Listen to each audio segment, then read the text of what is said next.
Hello sir. Hello అండి. ఎలా ఉన్నారు? బానే ఉన్నాను. సార్ ఫస్ట్ మనం 'గబ్బర్ సింగ్' కన్నా ముందు యాహ్! మీ జర్నీ గురించి ఒక 5 మినిట్స్ మాట్లాడుకుందాం. ఓకే.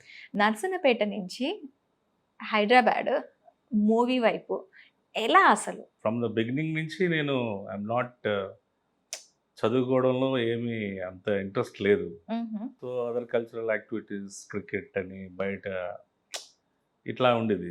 మై ఫాదర్ ఏంటంటే నన్ను ఎలాగైనా డాక్టర్‌ని చేద్దామని ఉండేది అంబిషన్. వావ్! Doctor yeah! కాబోయి యాక్టర్ అయిన ఆ! 'ప్రభాస్ సీన్' గారు. ఓకే. యాహ్!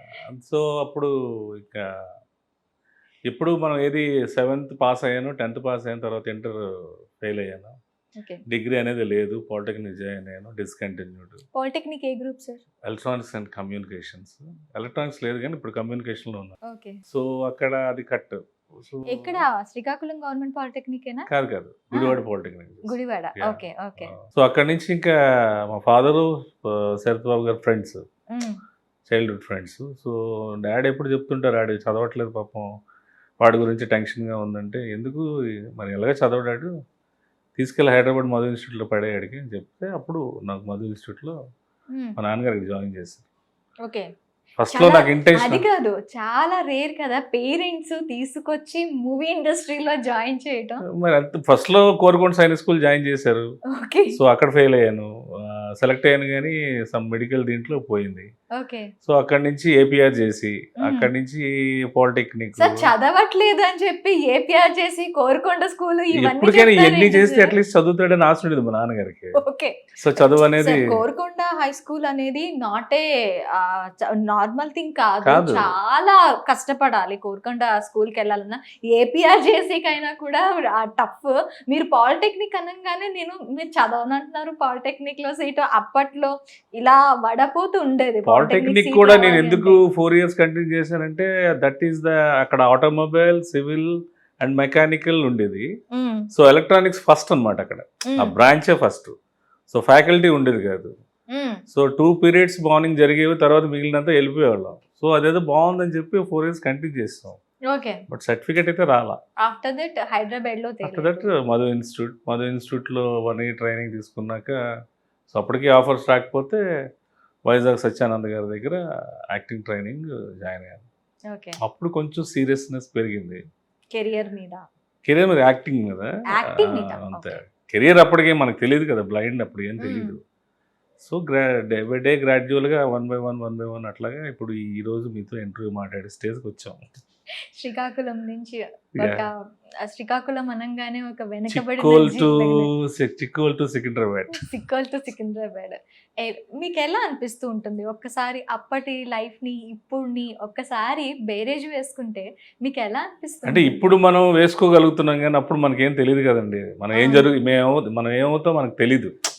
ఏదో హోప్, ఏదో ఎక్కడికైనా ఎళ్ళాలి, ఏదైనా చేయాలి. డాన్స్ అంటే డాన్స్ ఏసేయాలి. ఏదో నలుగురిలో ఒకళ్ళుగా మనం ఏదైనా ఐడెంటిఫికేషన్ తెచ్చుకోవాలనే ఇది ఉండేది. హ్మ్. దట్ లీడ్స్ ఇక్కడికే తీసుకొచ్చింది నేను అనుకుంటున్నా. ఓకే. యాహ్! అయితే 'గబ్బర్ సింగ్' సినిమా హ్మ్. అసలు అవకాశం ఎలా వచ్చింది 'గబ్బర్ సింగ్‌కి'? 'గబ్బర్ సింగ్' అంటే హరిశంకర్ గారు నాకు ఈ సినిమా ఆఫర్ లైఫ్ ఇచ్చారండి. హ్మ్.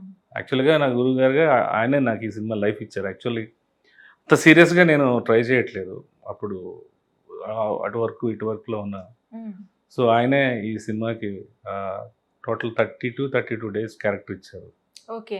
సో, సార్ హరీష్ గారు చెప్పారు, "నీకు 3 డేస్ వర్క్ ఉంటది. ఆ 3 డేస్ మాత్రం నువ్వు జాగ్రత్తగా చేసుకోవాలని" ముందే చెప్పారు. 3 డేస్‌లో కంప్లీట్ చేసేసారా అంటే టోటల్ మెయిన్ వర్క్? వర్క్. ఈ ఓకే. కబడ్డీ సీను, హ్మ్. అంత్యాక్షరి ఈ హ్మ్. ముందు నాకు ముందు హరీష్ గారు చెప్పారు. ఓకే. సో, మేమెప్పుడు వెయిటింగ్ అనమాట. ఆ సీన్ ఎప్పుడొస్తది. కళ్యాణ్ గారితో సినిమా అంటేనే ఓ ఎక్సైట్‌మెంటు. హ్మ్. అదో పెద్ద ఇంక నాకు గోల్డెన్ ఆపర్చునిటీలా ఫీల్ అయ్యాను. కాకపోతే ఆ రోజు తర్వాత కూడా షూటింగ్ ట్రావెల్ చేసారు ఆయన ఆ! సినిమాల్లో. ఆ తర్వాత 'గబ్బర్ సింగ్' తర్వాత చాలా ట్రావెల్ చేసారు చేశాను. ఆయన. తర్వాత 'గబ్బర్ సింగ్ 2' కూడా చేశాము. హ్మ్. సో, ఆ సినిమాకి మాకేంటంటే ఫస్ట్ టైమ్ ఆయన చూడడం, ఫస్ట్ టైమ్ యాక్ట్ చేయడం అంటే ఇంకెప్పుడు కబడ్డీ సీన్ ఎప్పుడొస్తది, ఈ సీన్ ఎప్పుడొస్తదని వెయిటింగ్ అనమాట. సో, ఆ సీన్ వచ్చినాక ఇంకా ఆ సీన్ ఆయనలాగా ఇమిటేట్ చేయడం. అదే ఆ ఆయనలా సినిమా ఆయన ఎదురుగా ఆయనలా ఇమిటేట్ చేయడం. అంటే అది ఈవెన్ అది కాదు ఫస్ట్ టైమ్ అలా అంటే ఫస్ట్ ఆయన ఎదురుగా ఆయనతో యాక్ట్ చేయడానికి కొంచెం నర్వస్‌నెస్ ఉంటుంది కదా! అవును. ఒక టాప్ డెఫినెట్‌గా. హీరోతో. డెఫినెట్. అలాంటిది ఆయనలా యాక్ట్ చేయడం అంటే ఇంకా కొంచెం అంతే. అంటే ఆ టైంకి నెర్వస్ నాకు ఫీల్ అయ్యారా? హమ్మయ్య! నాకో ఛాన్స్ అంటే ఆ థాట్ వచ్చిందండి. అలా చేస్తే బావుంటుందేమో అంటే ఆయన చూస్తే మనకు రాదు. హ్మ్. హరీష్ గారు ఈ సీన్ ఇట్లా కబడ్డీ సీను రాత్రి డైలాగ్స్ అన్నీ నాకు మార్నింగ్ చూసేసరికి ఇన్ని డైలాగ్స్ ఉన్నాయి. ఇదేంటి సార్ ఇన్ని డైలాగ్స్ నా మీద అంటే మరి నీ మీదే పెట్టి రాసావు అని చెప్పన్నారు. హ్మ్. సో అది సార్‌లాగా ఇమిటేట్ చేయడానికి ఎలా చేస్తావు అన్నారు. చేసి చూపించాను. వెంటనే సార్ చూసారు అక్కడ. పవన్ కళ్యాణ్ సార్. చూసి ఏది మళ్ళీ ఒకసారి చేయమనండి అన్నారు. అప్పుడు నేను నర్వస్ అయిపోయాను. ఫస్ట్ ఇంకా హరీష్ గారి దగ్గర రెచ్చిపోయి చేశాను కానీ ఆయన మళ్ళీ ఒకసారి చేయనేసరికి నర్వస్ ఫీల్ అయిపోయాను. అంటే ఆ టైంకి అది అలా పుట్టింది. అది అలాగా బ్యాంగ్ లాగా అయిపోయింది.